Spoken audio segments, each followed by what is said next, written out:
جديد، يرفع كرة داخل منطقة الجزاء أحمد السميدة، تعود فرصة هدف، فرصة هدف، هدف لصالح فريق الأهلي، خطأ من الحارس أحمد السميدة. محمد التيجاني يتمكن من إحراز الهدف الثاني الدقيقة 75. الأهلي يتقدم بهدفين مقابل هدف. محمد التيجاني اللاعب الحل بديلا في شوط المباراة الثاني يتمكن من إضافة الهدف الثاني وسط فرحة من جماهير فريق الأهلي. الأهلي يتقدم بهدفين مقابل هدف، إذا تتغير النتيجة.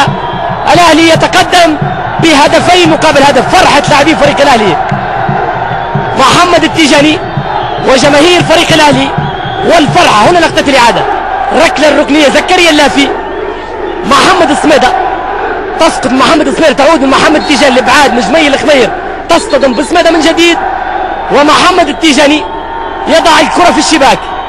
إذا هدفين مقابل هدف.